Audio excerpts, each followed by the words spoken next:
Grava. Então, eu quero salientar aqui essa questão aí para vocês sobre a partir dos anos 70. A partir dos anos 70, a gente tem uma intensificação bastante grande dessa configuração territorial, dessa mudança territorial, né, no Brasil. Deixa eu desligar meu WhatsApp aqui, senão vai ficar bipando e vai ficar aparecendo aí.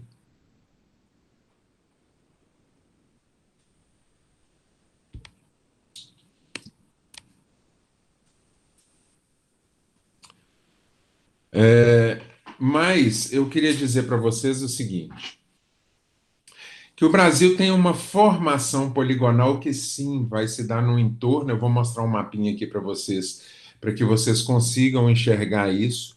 Uma formação poligonal especificamente com um número limitado de polos industriais. Então, quando a gente fala isso, não dá para eu responsabilizar a formação. A disciplina de vocês está com 80% de um olhar sobre a indústria, e isso vai funcionar muito bem em outros locais. Tá ok? Vou explicar, chego lá, não me estresse. Tá? Então, há um número muito limitado, a gente tem capturado algumas novidades aí para as atividades econômicas, por exemplo, Florianópolis com um polo de tecnologia da informação extremamente forte, né? Apesar da Amazônia, a gente tem as partes de montagem também com tecnologias fortes. Mas eu queria fazer uma pergunta para vocês. Vocês acham que a gente realmente tem uma desconcentração acontecendo no Brasil? Uma desconcentração industrial e uma desconcentração populacional acontecendo no Brasil? A Não, partir dos anos 70? Quando- pode falar, Lucas. acredito que não. É assim, se a gente for pegar para olhar realmente no cenário da década de 70 para frente, sim, melhorou em vista do que era anteriormente. Mas eu acho que o Brasil ele ainda continua sendo um país muito central, dependendo muito do Sudeste, principalmente de São Paulo, e deixando os estados mais interioranos, mais isolados, sem uma importância na questão econômica do país. Mas você Eu, acha que essa desconcentração não saiu da capital paulista nesse período? Assim, talvez a gente não esteja falando do Brasil como um todo, mas como é que isso se deu? Se deu de alguma forma? Ou se deu aonde? Bem, mas ao mesmo tempo, se a gente pega, por exemplo, o êxodo rural que teve do Nordeste para o Sudeste, ele foi nessa mesma época. Então, o, assim, o meu ponto é que a descentralização do Brasil, ela aconteceu, só que o centro do Brasil continua sendo São Paulo. E, assim, continua sendo muito São Paulo. Não foi, não, eu não acho que tenha sido algo tão expressivo.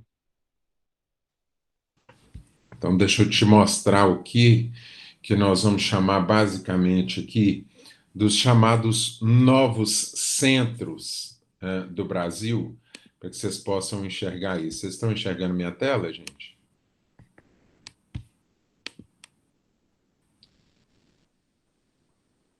Vocês conseguem enxergar aí? Sim, Sim, Então, se a gente tiver um olhar aí, a gente, olha o eixo de desconcentração acontecendo. A gente falou muito. É lógico, pessoal, nós não vamos menosprezar a criação de um Tocantins, a divisão de Goiás, a influência que se tem dessa indústria ali, a perspectiva desse crescimento de uma zona borracheira lá no passado e depois de um processo de industrialização ali do Pará. Nós não vamos menosprezar a Amazônia, efetivamente, que foi a nossa conversa sobre o processo de industrialização e um processo de desconcentração populacional para essa região. Nós não estamos desprezando isso, basicamente.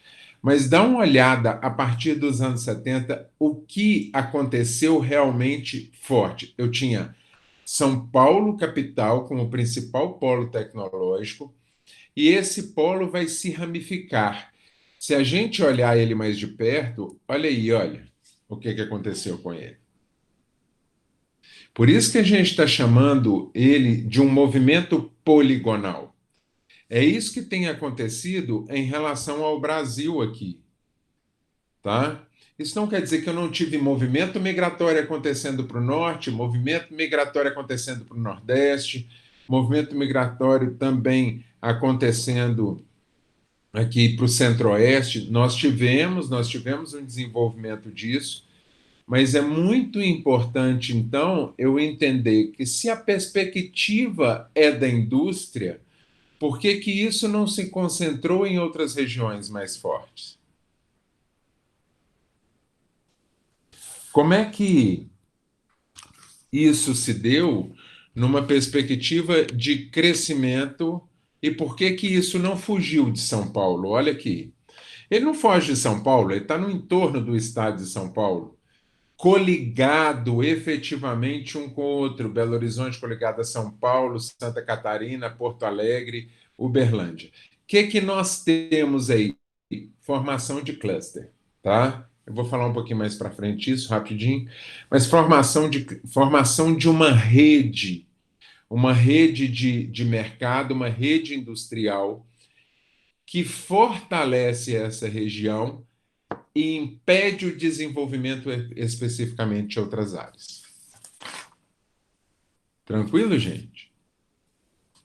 Agora, acentuadamente, onde é que eu tenho essas representações? Como é que isso acontece? Eu tenho uma deseconomia acontecendo, tá? A gente chama isso de deseconomia de aglomeração numa área metropolitana de São Paulo. Ou seja, ela sai do centro, ela vai para o entorno, mas ela não expande efetivamente. Eu tenho uma criação de economias de aglomeração em outros centros regionais. E quem são esses outros centros? Porto Alegre, Uberlândia, Santa Catarina, São José dos Campos. Tá ok? Agora, o papel dessa política econômica ou ação do Estado em termos de investimento direto, e os incentivos fiscais fazem uma criação de uma infraestrutura que incentiva essa desconcentração, mas ela ainda está locada nessa região sul e sudeste minha. Tá ok? Então, dá uma olhada aí, gente, para a gente ver os estados mais fortes com política, eles também vão contrariar uma política federal. Por quê? Qual que é a função do Estado? O que que o Estado quer? Hoje um amigo meu falou comigo assim, esse mesmo amigo que eu vivo falando dele aqui sempre, ele veio com um papo assim, porque São Paulo é primeiro mundo, que não sei o que e tal, tal, tal. E aí eu fiz uma pergunta para ele. E aí ele começou a detonar o governo de Minas. Eu, pessoalmente, acho que a gente realmente nunca teve um governo de Minas decente, tá? Um bom governo mineiro. Eu definitivamente acho que a gente nunca teve um bom governo mineiro. Mas, e aí ele começou a detonar. Eu falei com ele, você acha isso mesmo de São Paulo? Ele falou, acho. Então me explica por que que São Paulo não conseguiu reter o processo de industrialização. Ele é industriário lá. Ele falou, é lógico que conseguiu. Eu falei, não, da década de 70 para cá, da década de 80, melhor dizendo, São Paulo era responsável por 44% em produção industrial no Brasil. E hoje ele tem 26%. 26%. Ou seja, eu tenho uma perda de quase 50% do processo de industrialização paulista. Da força de indústria, não do processo, não, da força de industrialização paulista. Por quê?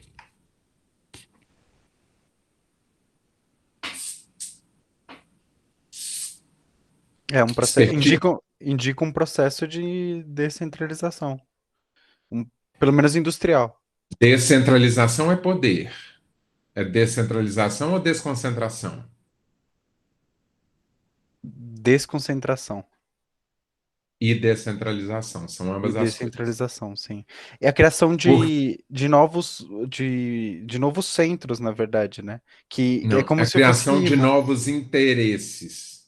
Para eu fortalecer a indústria de São Paulo, para eu fortalecer a indústria do Sudeste, eu precisava de ter matéria-prima, que ela não estava constante toda em São Paulo. Eu precisava de mão de obra mais barata em algumas regiões, que ela não estava presente em São Paulo. Eu precisava de impostos mais baratos, e eles não estavam presentes em São Paulo. E aí o que que eu faço? Eu pego essa indústria intermediária que vai trabalhar para a indústria, né? É, eu pego a indústria de bem de capital, né, gente? Eu pego essa indústria e faço ela trabalhar para esse Sudeste.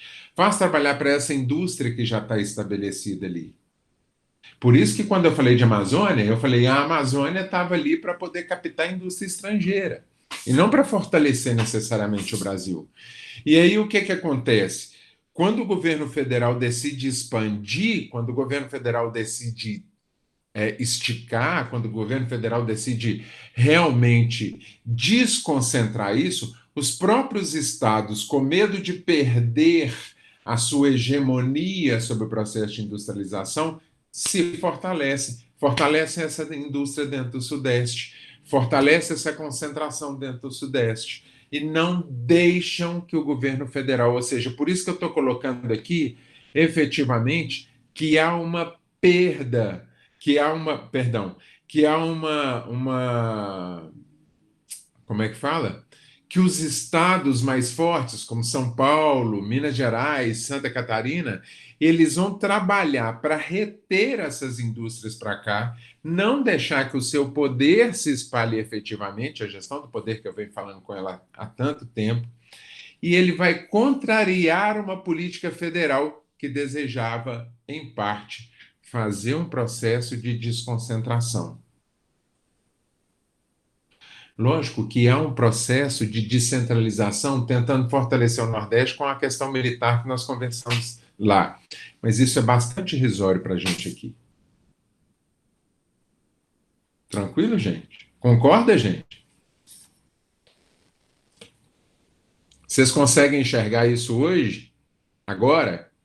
Melhor dizendo, não hoje, agora? sim.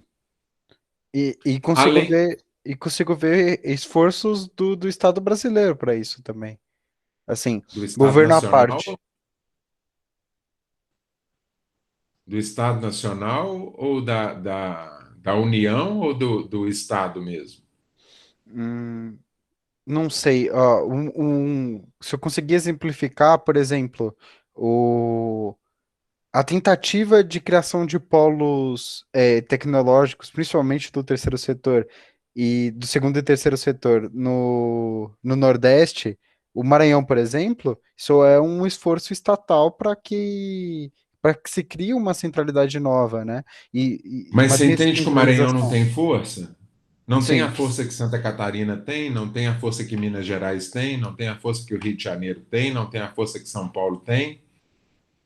sim. O que é que esses caras vão se aproveitar? O que é que esses estados, juntos, aglomerados com os industriários, vão aproveitar? Vão aproveitar que existe uma concentração social dentro do Sudeste, que existe uma questão espacial da renda dentro do Sudeste.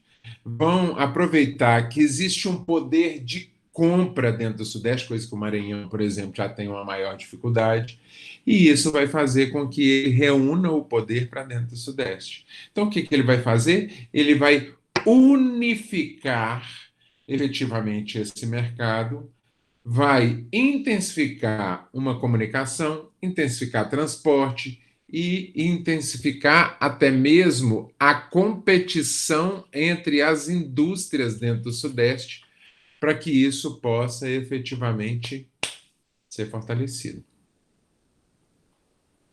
Louco, né? Aí, quando a gente fala que a política no Brasil é feita de conspirações, E aí a gente cita algumas coisas e você fala, poxa, mas isso parece teoria da conspiração. E não é?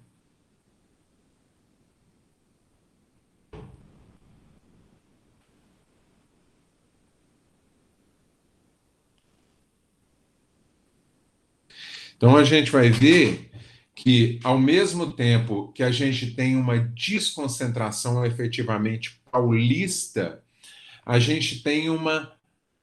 Eu nem vou chamar isso aqui, gente, talvez de uma desconcentração, mas de uma reconcentração para Belo Horizonte, para Uberlândia, para Londrina, para Maringá, para Porto Alegre, para Floripa, para São José dos Campos.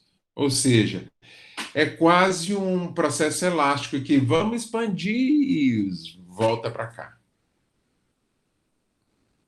Agora, o que acontece efetivamente para que isso ocorresse, gente?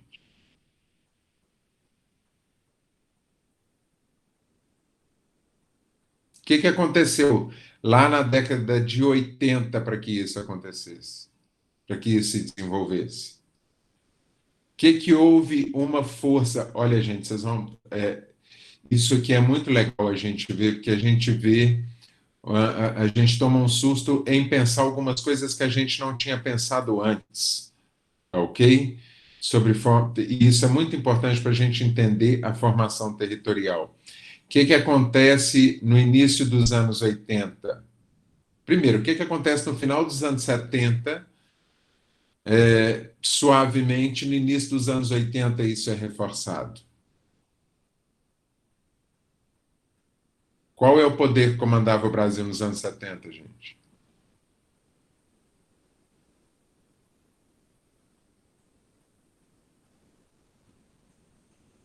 Vocês estão aí, gente? Quem Estou. Direto já? comandava, quem comandava o Brasil nos anos 70?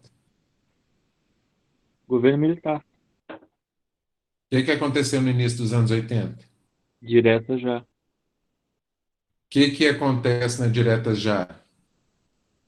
Você tira o poder do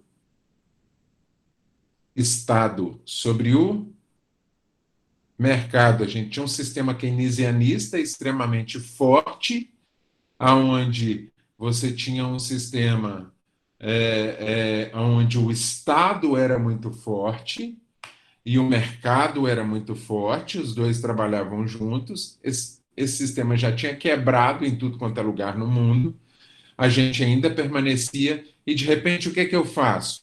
Eu retiro a força desse Estado. E reforço quem? Mercado. Então, você acha que o Brasil, o militarismo saiu do Brasil simplesmente pelo fato de, vou embora, o povo está me forçando? Você acha que essa força veio apenas do povo que foi para a rua? Até pelos presidentes eleitos após a redemocratização, a gente entende a mão do mercado, né? A influência do mercado. Então, o que eu tenho na influência do mercado aqui? O mercado vai alinhar uma concentração prévia dessa produção para o Sudeste, vai começar a trabalhar com o sistema internacional que nós conhecemos hoje, porque está no nosso celular, que é a pesquisa. Hoje eu fui pesquisar aqui, eu estou montando um negócio novo aqui para um cliente que está montando uma lasanharia. Aí fui olhar caixas de lasanha para ele poder fazer no delivery. Escrevi assim uma vez, embalagem para lasanha com alça. Aí saiu um tanto de site, eu estava aí, o rapaz me chamou, eu desliguei o celular. Primeiro clique que eu dei no Facebook, prum, 4 propagandas de caixas de embalagem para delivery. O que eles estão fazendo? Pesquisa.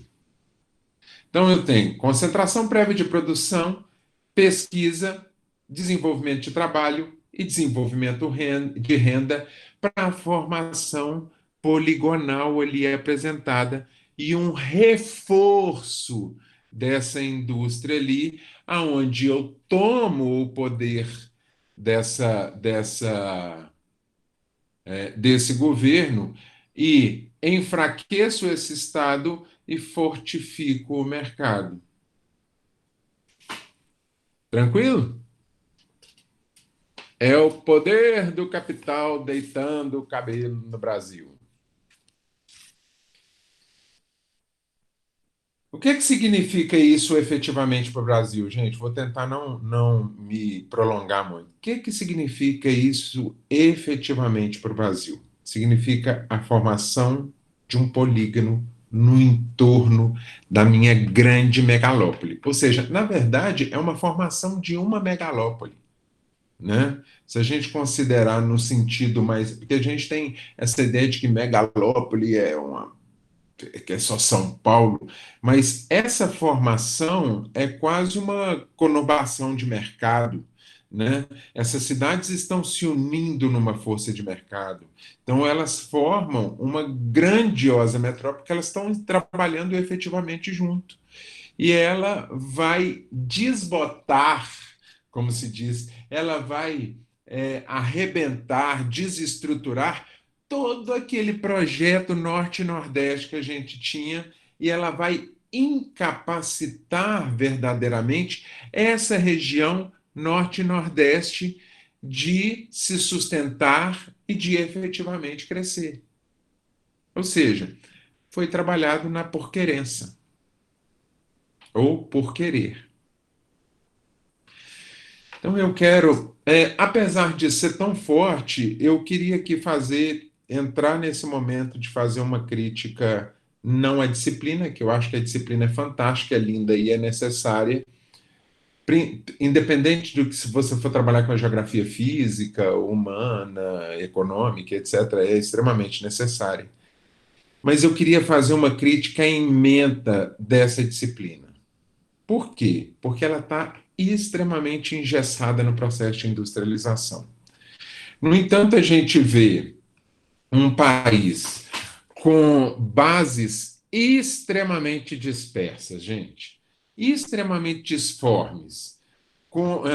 A gente tem que ter uma ótica sobre aspectos físicos, biológicos e socioeconômicos, sobre a questão da extensão territorial do Brasil, sobre a questão demográfica disforme do Brasil. Esse é um problema seríssimo e que envolve a formação territorial. A gente não trata disso especificamente nessa disciplina, apesar de falar que nós aqui do Sudeste ocupamos 23 pessoas por quilômetro quadrado, enquanto a Amazônia ocupa. Não, isso todo mundo sabe, né? Mas como é que se dá efetivamente isso? A gente viu a forma histórica disso, e por que que isso eu não consigo disparar isso? Por que que eu não consigo trazer igualdade a isso? Eu tenho uma diferença de renda extremamente bruta.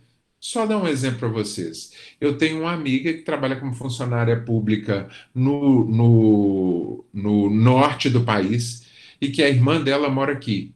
Ela é funcionária pública, a empregada dela assusta-se. Hoje deve estar mais. Há uns 4 anos atrás, que é a última vez que eu a vi, a empregada dela cobrava R$ 50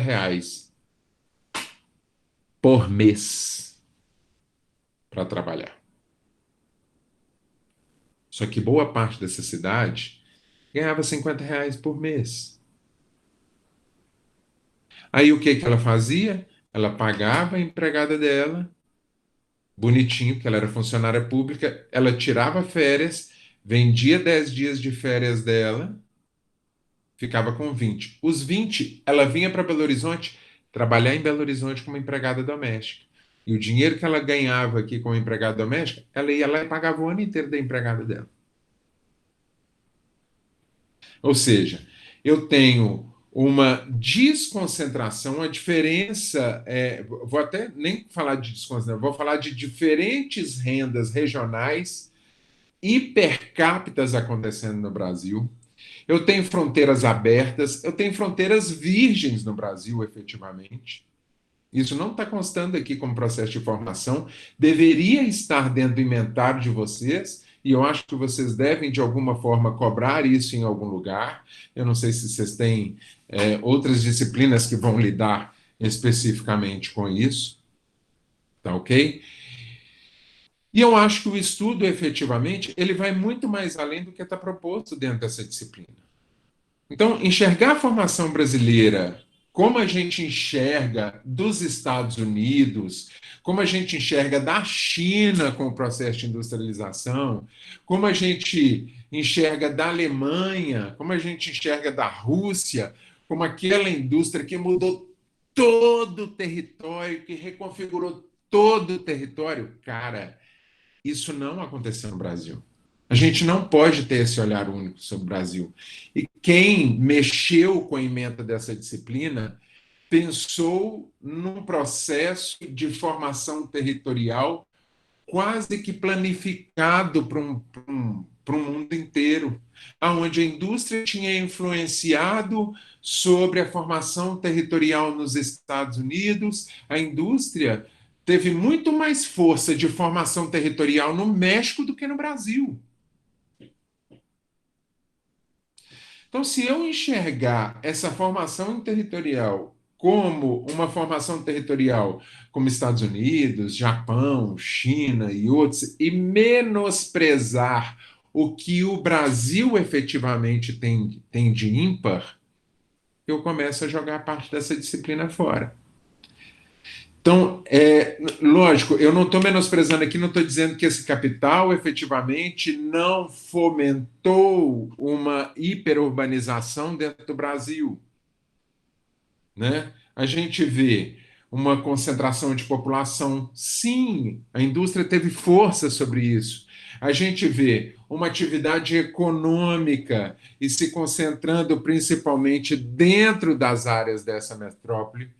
Contudo, eu acho que a gente pode ter uma desconcentração também macroespacial, tá ok? Para cidades ou regiões distantes de um maior centro industrial, tentando, por exemplo, olhar os tipos de regiões que eu tenho.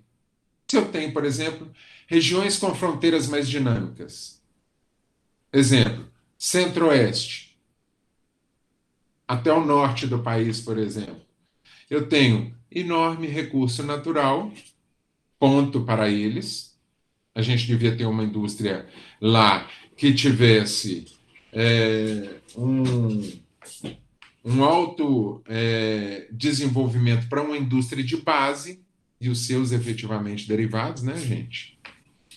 Mas isso não acontece por quê? Porque eu não tenho incentivo fiscal, porque eu não tenho tecnologia preparada para isso, porque eu não tenho desenvolvimento econômico, porque eu não tenho mão de obra qualificada. Dá para eu comparar o Sudeste com isso? Ou dá para eu comparar Manaus com isso, considerando que o incentivo foi para lá também? Um outro fator que eu tenho que levar aqui é a densidade de ocupação desse território, mas também levar uma densidade de pobreza para esse território. Quem que a gente pode trazer para dentro aí do Brasil pensando nisso? Leste e Nordeste. Ou seja, eu tenho mão de obra barata? Sim, é ótimo para a indústria ter uma mão de obra barata. Não é isso? Então, fator positivo. Vamos colocar isso como fator positivo, eu não sei tanto, mas vamos colocar isso como fator positivo. Eu tenho incentivo fiscal? Sim, no Nordeste eu tenho incentivo fiscal, tanto que eu tive várias empresas automobilísticas para ir lá, indo para lá. Mas eu tenho um clima péssimo para o processo de industrialização, com processos de seca longas, mas para o interior, com salinização muito intensa nas bordas. Eu tenho mão de obra desqualificada, porque o analfabetismo é muito mais presente no Nordeste hoje do que no restante do Brasil, e isso efetivamente vai gerar para mim o quê?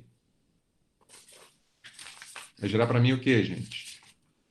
Vai gerar para mim limites. Ok, pessoal?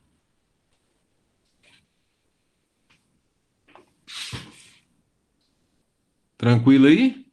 Vocês estão vivos, gente? Tranquilo, tô assimilando. Tá assustando? Tô assimilando. Foi denso, foi denso. Pois é, parece que eu estou desconstruindo boa parte da disciplina nesse momento, né? E eu Sim. acho que A intenção aqui é quebrar seu neurônio mesmo, para que você pense isso de uma outra forma. Por isso que essa aula aqui é muito importante, tá, gente? E muito angustiante, tá? Mas a gente pode trazer um outro processo poligonal para isso, tá, gente? Poligonal você já viu lá na formação, né? Que seria efetivamente essa também desconcentração urbana, né? Formado lá pelo cluster, como a gente viu lá, essas formadas desses polos, esses polos efetivamente interligados, uma formação de uma rede, que eu vou usar uma expressão aqui que não é uma boa expressão, porque ela é muito mais usada por uma gestão de sociedade, não é pela gestão social, é para a gestão humana social, mas eu vou usar ela para a empresa, tá ok? Então, a gente vai ter efetivamente uma formação de rede solidária de mercado. Parece que o mercado é solidário, né? Sim, o mercado muitas vezes é solidário com ele mesmo, e ele vai fortalecer um aos outros. Eu tenho, então, essa formação com uma rede solidária ali. Eu gosto muito de dar exemplo disso aqui em Minas Gerais, com a cidade dos sapatos ali, gente, Nova Serrana. O que Nova Serrana fez? Nova Serrana pegou os sapatos para ela e ela foi lá no entorno dela e falou assim: Ô Zé, você cria boi? Cria. E o que você faz? Ah, eu abato o boi. E depois você abata, o que você faz com o couro? Ah, eu transformo em tapete, dou para os outros, jogo fora e tal, tal, tal. Você não vende esse couro para cá? Aí, vendo. Pegou o outro lá que mexia com metal e falou: o que você faz? Ah, eu mexo aqui com torno, mexo. Eu estou precisando de pinça para sapato. Você pode fazer para mim? Pode. Posso. Quanto que eu vou precisar? Você vai abastecer as indústrias locais.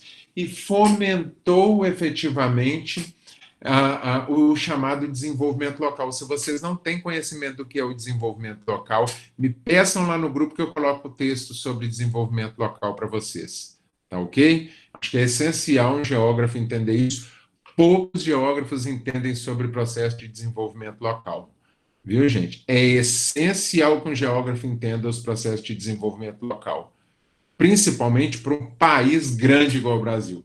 E o desenvolvimento local pode se dar efetivamente ali dentro de um bairro, de uma cidade, ou ele pode dar de um estado ou de estados. O desenvolvimento do Sudeste como desenvolvimento local, porque ele é local se eu comparar ele com o global. Tá ok?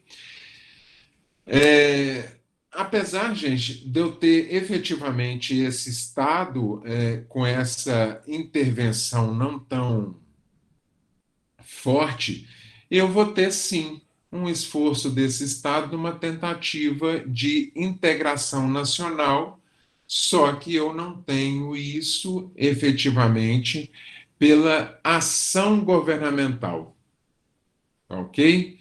O que eu vou ter? Eu vou ter o Estado tentando fomentar ferrovia, o Estado tentando fomentar eletricidade, o Estado tentando fomentar telefonia, tentando fomentar comunicação. Tudo efetivamente para estimular o crescimento econômico nessas regiões atrasadas ou vazias, uma tentativa de ligar ou coligar esses territórios, uma tentativa de integrar efetivamente a economia nacional, e por trás eu já vi que numa disputa de mercado, as regiões elas começam a chocar, ou os estados começam a chocar, ou alguns estados começam a se fortalecer como se fossem efetivamente países e começam a desprezar o restante. Tá ok, gente? Então, o que eu entendo nesse conjunto, e principalmente dos 2 anos para cá? O mercado está mudando, nós tivemos um avanço de tecnologia absurdo, nós tivemos um desenvolvimento de tecnologia fortíssimo, uma mudança no sistema de trabalho fortíssimo, e eu vou entender que eu vou ter regiões e que essas regiões vão continuar a mudar, vão continuar a mudar as suas estruturas, vão continuar a mudar a sua produção, vão continuar a mudar a sua região e vão se adaptar efetivamente aos requisitos locacionais dessas indústrias. Agora, mais do que nunca. Apesar de eu ter um processo de desindustrialização acontecendo no Brasil. E aí eu dependo muito, sim, do próximo governo que eu tiver nessa história aí. Se será o mesmo, nós vamos continuar em processo de desindustrialização. Se eu mudar, pode ser que tudo mude. Ou não. Boa, pessoal? Tranquilo? Isso também, assim, pode ser linkado com a tendência mundial de, tipo, de diversificação de setores, do setor primário ficar com a menor parte da população, mas distribuir melhor entre o setor secundário e terciário ou não? Eu acho que isso novamente vai depender de uma questão de política. Porque entenda que a gente tem nesse momento um conflito mundial e o Brasil não se ele se posiciona muito mais como um país do que dentro de um conflito. O que eu estou querendo dizer com isso? Estou dizendo que o Brasil ele se posiciona muito mais com os Estados Unidos como aquele que está de carrapato nos Estados Unidos, ou melhor dizendo, meio como peixe de tubarão, onde o tubarão vai tem aquele peixinho que caminha junto, do que necessariamente tomar uma posição internacional em relação a isso. Tá? O mercado mundial vai ser influenciador? Sim. Nós sofremos intervenções, principalmente na perspectiva de economia, tá? Ou seja, se o mundo quebra, nós quebramos junto, né? Mas se o mundo se fortalece, não necessariamente a gente se fortalece. Por exemplo, o Brasil, os Estados Unidos já começou a se recompor na questão dos empregos por causa da Covid. Nós não. Nós ainda vamos. Há perspectivas de que nós vamos demorar uma década para poder fazer retomada. Enquanto um país de capitalismo independente já começa a tomar suas forças em menos de um ano. Então, é quase dizer que há uma incógnita nisso. A gente sabe que a gente, nesse processo, desse momento, Vitor, que a gente está tendo um processo de desindustrialização, a gente não tem resposta para isso. Por quê? Porque a gente não sabe se o que vem para frente vai ser incentivo industrial, se vai ser um incentivo para o mercado internacional ou se a gente vai focar no mercado nacional. A gente ainda tem muita dependência dos países lá fora. E eu não estou falando de comércio, não. Estou falando de dependência tecnológica. Por exemplo, vocês já viram que os carros novos quase dobraram de preço?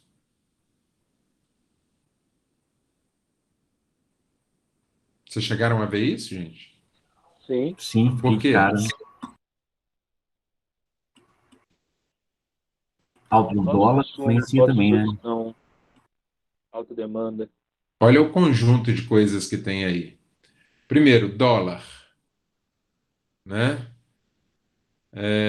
Segundo, queda, desvalorização da nossa moeda.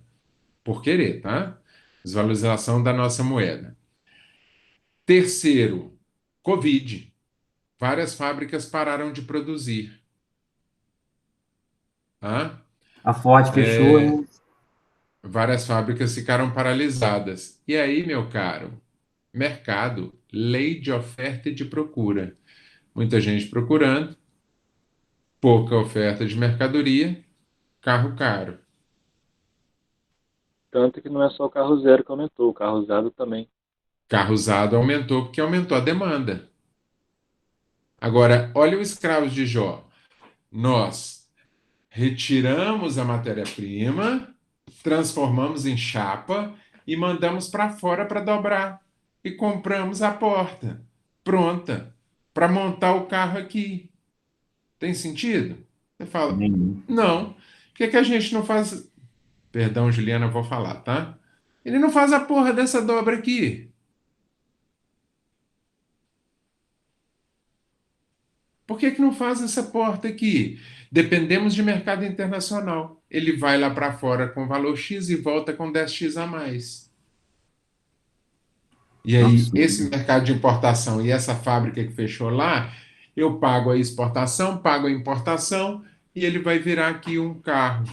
Ah, e tem especulação nessa história? Tem especulação nessa história. E por que a gente não consegue pagar mais barato? É só por causa de imposto? É por causa de imposto, por causa de especulação e porque a gente não produz.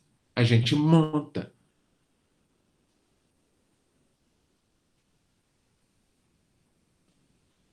Ah, professor, é porque a gente não tem tecnologia?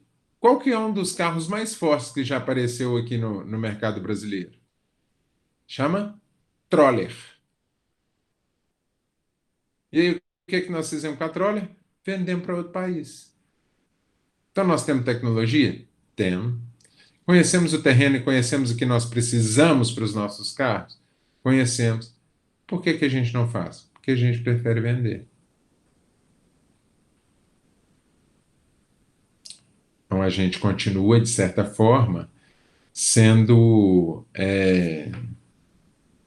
Eu vou colocar para vocês, gente, estava assistindo esses dias, um industriário, e aí eu quero que você olhe com um olhar, tente olhar com um olhar do geógrafo, mas também tente olhar com o olhar do empresário, tá ok? E esse cara está falando efetivamente como é que funcionam as coisas no Brasil, e os impostos malucos, o mercado maluco, o processo de desindustrialização, um empresário no meio desse circo, os direitos excessivos do trabalho e por aí vai. Então, tente olhar pelos dois lados, como é que a gente consegue, e a alta dependência da indústria externa. Eles são os únicos que produzem o que eles produzem na América Latina. Então, se isso vai mudar, nós dependemos de algumas coisas. A principal coisa que a gente precisa de entender é que, dentre as coisas que nós precisamos, qual que é o incentivo governamental para isso? Como é que isso vai caminhar? Se nós vamos manter no mesmo que está aí, ou se a gente vai ter algum outro. Eu não estou aqui falando que é Lula, que é Ciro, ou que sei lá, Luciano Huck. Eu estou te dizendo que a gente gostando, mas que a gente precisa de entender um pouco esse processo. Nós precisamos da industrialização? Sim, eu acredito que sim. Mas a gente precisa de uma independência maior no processo de industrialização. Agora, gente, deixa eu contar a historinha para vocês. Eu já falei sobre o Porto de Mariel aqui com vocês? Só Não. pra gente. Vocês entendem o porquê que Dilma deu dinheiro para Cuba? Para Porto de Mariel? Em troca de escoar, eu tô supondo, tá? Não tô afirmando. Em troca de Uhum. escoar parte da matéria da exportação brasileira também? Também é uma boa. Uhum. Mas você entende, Guilherme, que é uma gestão de poder forte. Quem é que comandaria? Olha para vocês, olha que maluco. Quem é que comandaria esse porto? Seria Cuba? Vocês têm conhecimento disso? Não.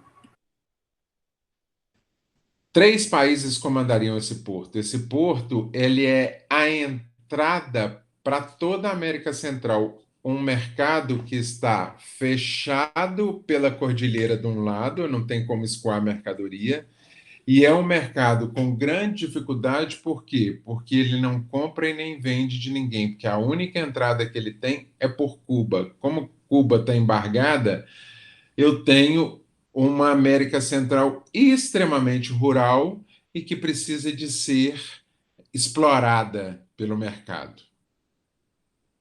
Tá ok? Beleza até aí? Aí, Beleza. Cuba fala assim: olha, vamos forçar o desembargo? Vem vocês aqui e me ajuda que eu tenho um porto aqui que eu vou bombar nesse porto. Vocês investem dinheiro, porque nós não temos dinheiro, porque nós estamos embargados. Vocês investem dinheiro aqui e nós vamos formar esse porto. Eu não vou administrar esse porto. Eu vou receber imposto sobre ele, mas eu não vou administrar esse porto. Quem vai administrar esse porto? Brasil, Holanda e China. Você tem noção o que é a China comandar um porto na boca dos Estados Unidos? Você tem noção o que é um Brasil com o tamanho, com a dimensão territorial e a capacidade do Brasil comandar um porto na boca dos Estados Unidos? Com abertura comercial para entrada e saída de um mercado, de um mundo novo, nesse momento? Então, efetivamente, a Dilma não deu dinheiro para lá, ela investiu. Eu estava dando aula na época no UniBH e eu falei com os alunos do UniBH: se essa semana o Obama não abrir as pernas para Cuba, eu vou rasgar o meu diploma e vou jogar no lixo. Aí o rapaz da minha turma falou assim: eu duvido. Eu falei: quem é o líder de turma? Eu. Retirei meu diploma, que eu estava com todos os meus documentos que eu tinha passado, entreguei na mão dele e falei: você pessoalmente pode rasgar. Filma aqui. Não deu 12 horas. O Obama pegou e falou: vamos fazer uma visita a Cuba e vamos retirar parte do embargo. Por quê? Medo de perda da hegemonia. Com isso, o que ele fez? Ele quebrou o poder que seria forçado de parte dessa história de quem ia comandar esse porto. Tanto que o Porto de Mariel não foi para frente. Agora, olha a importância disso para um crescimento do Brasil. E olha a importância, e olha como é que a gente joga para a população dizendo: ó, população que estáis aí na terra brasileira, esse governo da Dilma, a gente está passando por uma crise e ela deu dinheiro para Cuba para sustentar o comunismo. Não, não foi. Foi puramente para sustentar o capitalismo. E o problema é o que a mídia mostra, né, cara? Momento algum, pelo menos eu não lembro de ter essa abordagem nos jornais e tudo mais. Teve na época de Carta Capital. Viu, gente? Teve na época de Carta Capital e alguma. A Carta Capital não era radical dessa forma, ela estava mais para uma Veja e tal, não era tão radical como hoje é esquerdista total, né? Não confio nela hoje tanto quanto eu não confio na Veja, tá? Mas é uma abordagem de poder, cara, é entender como é que é o poder da política. Ponto. Tá ok, gente? Então, por que eu estou falando isso? Tudo depende da comunicação, tudo depende da forma que vai se dar, tudo depende do governo que vai entrar. Logo depois do desembarque parcial de Cuba, houve uma retaliação e não houve mais o desembargo acontecendo, e logo depois a gente teve retirada da Dilma do poder.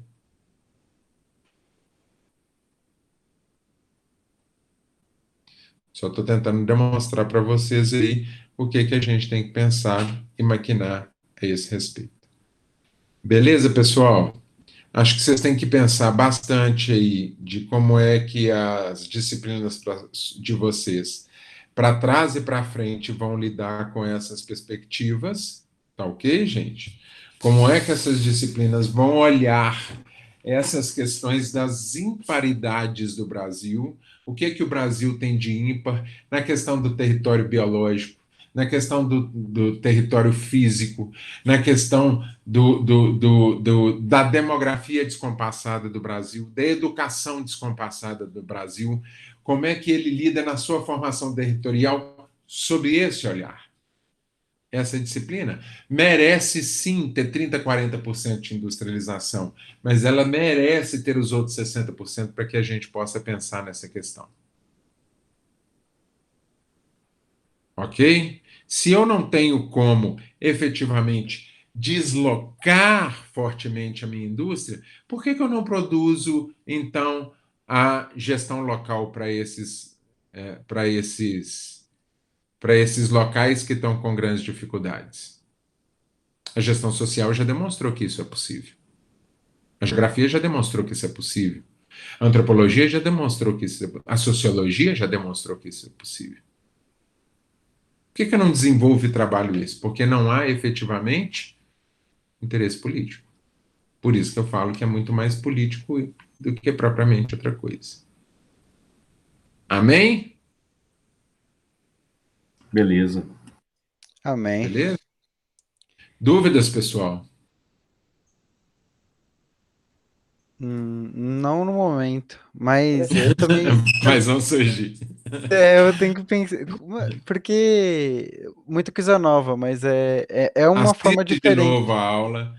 Maquina, Lucas, de novo sobre essa história aqui. Cara, e acho super tranquilo você pensar assim, pô, não concordo contigo, Alexandre. Não concordo. Aqui 2 mais 2 pode ser 5, tá bom? Mas estude sobre, pense nesse conjunto de coisas. É claro que a indústria tem uma influência fortíssima sobre o Brasil. Ela desterritorializou e territorializou várias regiões, vários locais no Brasil, vários espaços. E isso tudo mudou a configuração do país. Sim, mudou, mas ela não pode ser vista como uma industrialização dos Estados Unidos, por exemplo, ou da Alemanha, que mudou toda a configuração territorial do país. Não, a indústria não mudou toda a configuração territorial do nosso país. Que inclusive a gente vê que uma parte que a gente tem ali do noroeste do Brasil está lá preservadona. Isso quer dizer que a indústria não entrou, não afetou, é fronteira virgem e etc. Eu preciso de pensar nessas imparidades do Brasil para pensar melhor efetivamente sobre a formação territorial no Brasil e efetivamente há poucos estudos sobre isso e vale muito a pena a discussão para um bom trabalho de conclusão de curso. Beleza, gente? Pessoal, muito obrigado pela paciência, por me aguentar aí esses dias. Alexandre, Ah, você perguntou se eu tinha dúvida, eu acho que eu tenho duas. É, por que, assim, eu não sou muito bom para colocar coisa em palavra, mas por que essa, que nem a sua aposta em rasgar o diploma, que você previu que o Obama ia diminuir o embargo a Cuba, isso não teria sido levado em consideração para o investimento na construção do porto? E a segunda dúvida eu enxergo esse foco na industrialização talvez como uma tentativa de manter a matéria firme à geografia, ao curso de geografia, para ela não tomar um rumo muito histórico, muito político. Não seria algo assim, não? não, acho que não. Acho que é a formação de quem efetivamente construiu a ementa. Tá? Talvez quem a tenha construído a ementa, eu não sei quem construiu, tá, gente? Não sei se foi ontem, se foi há 10 anos atrás, mas acho que a ementa precisa de ser revista. Precisa de ter um olhar um pouco mais de uma geografia humana, econômica e política. tá ok? Para que você possa compreender isso aí um pouco melhor. Trazer aí da geografia tradicional os aspectos físicos, biológicos e etc. Então, eu acho que está muito mais na concepção de quem construiu do que numa concepção institucional, ou de quem construiu, ou seja, se foi um, dois, ou se o grupo que fomentou, por exemplo, eu quando dei aula no Cefet, a gente tinha um grupo extremamente forte da geografia física, como a gente já falou especificamente sobre isso, né, da geografia física, mas quando a gente chegou, eu já cheguei assim, cara, você tem noção, só para você ter a noção, eu sou projetista de curso. Eu construía na época, chegava no final, trabalhava a semana inteira, chegava no final de semana, construía 2, 3 cursos de uma vez. 60 páginas para cada curso. Escrevia 180 páginas no final de semana. Coisa que muita gente não lia, eu escrevia. E aí, dava para os seus professores específicos da área revisarem, pedia para professor especialista de outra universidade dar uma revisão. Olha para mim, porque eu escrevi, eu não sou dessa área e tal, revisa, volta a linha, volta de novo, vê como é que ficou e volta. Então, eu acho que talvez tenha um pecado nisso. E quando eu cheguei no Cefet, a primeira coisa que eu fiz foi reunir os professores de geografia e falar com eles: olha, quem é da área da geografia física aqui, quem é da área da geografia humana, quem é dessa geografia, tal. Vamos repensar esse curso que está acontecendo aqui. Isso para o ensino médio. Porque eu acho que a cimenta não está boa. Na hora o coordenador falou: bora, nós temos 15 dias para poder entregar. E nos 15 dias a gente alterou o que tinha que alterar. Tá ok? Então acho que está muito mais nessa formação. A sua primeira pergunta era? Repete para mim. Você, como professor, você teve a maldade de poder imaginar que o Obama ele ia flexibilizar o embargo com Cuba. Tanto que você fez a Sim. aposta de rasgar seu diploma. Isso não teria sido levado em conta para o país, no caso, para os três países terem feito um investimento tão grande para a construção do porto, que Acho que provavelmente sim. depois foi praticamente inutilizado? Tá. Você tem Porque, algum tipo, feeling? Eu vou te na fazer uma sua, pergunta um pouco mais maldosa. Você tem algum feeling, algum toque para poder ser empreendedor?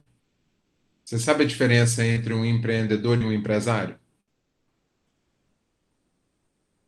eu particularmente não tenho e não acho que não sei, não vou conseguir diferenciar.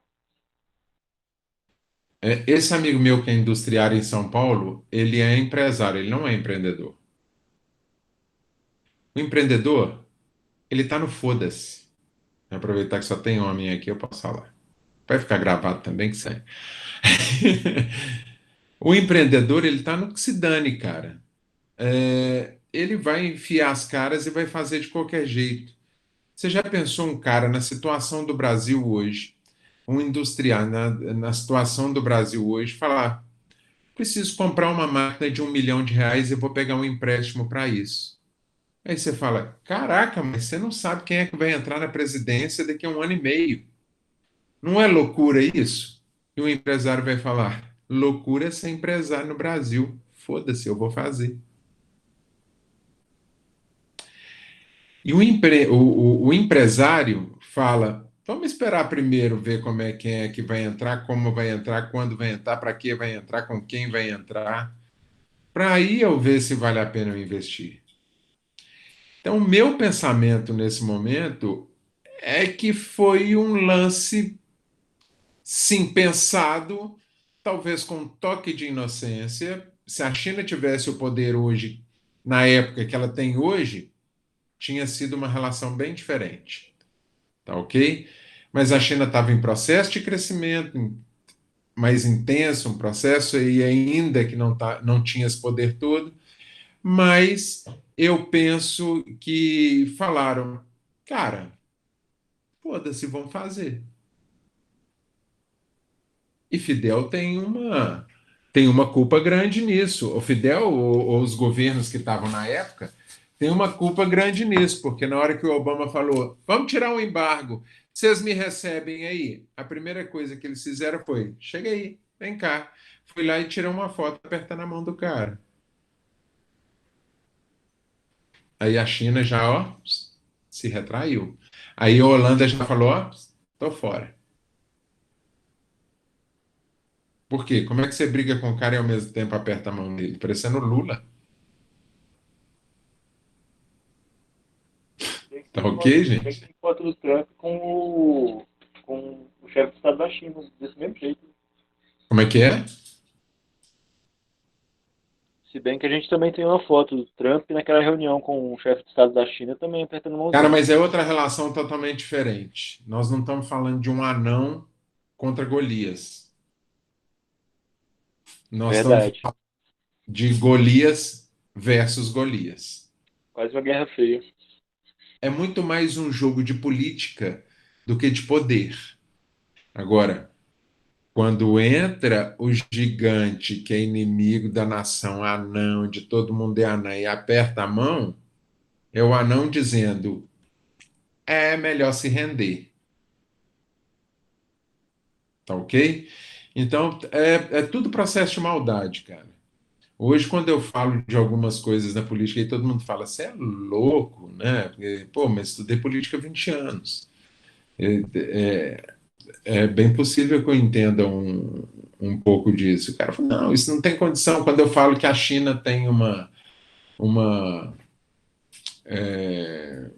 política muito mais híbrida do que propriamente um socialismo de mercado, falta me matar.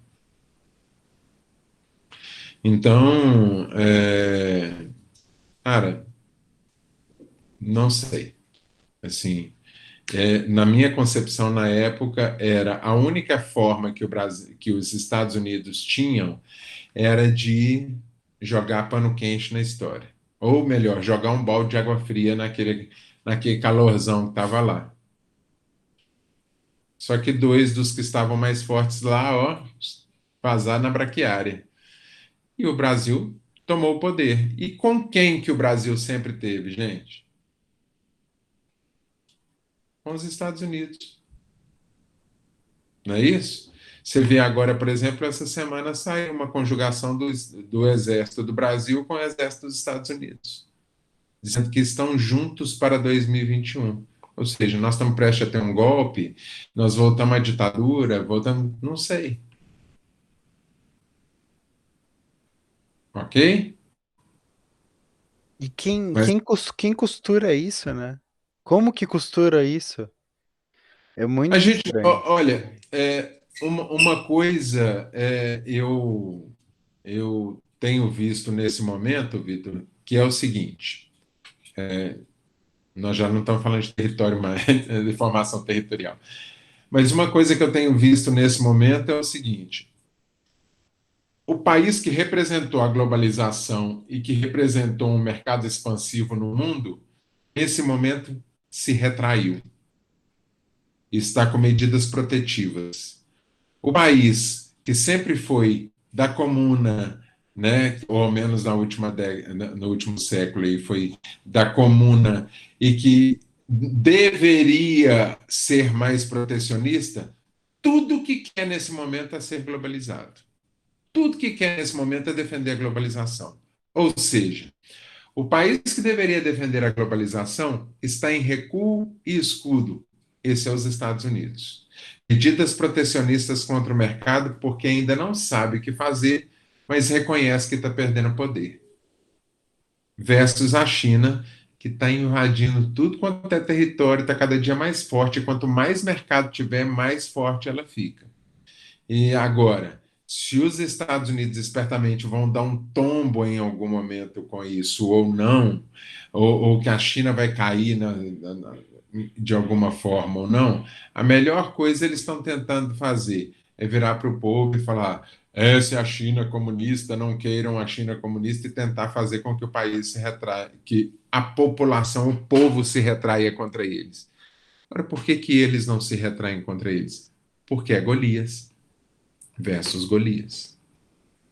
Então, eu vejo os Estados Unidos com medida protetiva e perda de poder, a China com medida expansiva e com ganho de poder.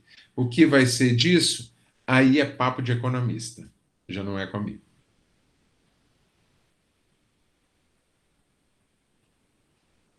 Ok, pessoal? Isso para dizer o mínimo, né? Beleza. É uma incógnita. Difícil, bem difícil. Para mim ainda é uma incógnita. Eu decidi não me aprofundar muito com isso, não. Agora eu em questão de Brasil, assim, gente, sendo bastante claro, assim, vou até desligar a minha gravação aqui, porque eu não vejo, já que nós não estamos conversando sobre a matéria.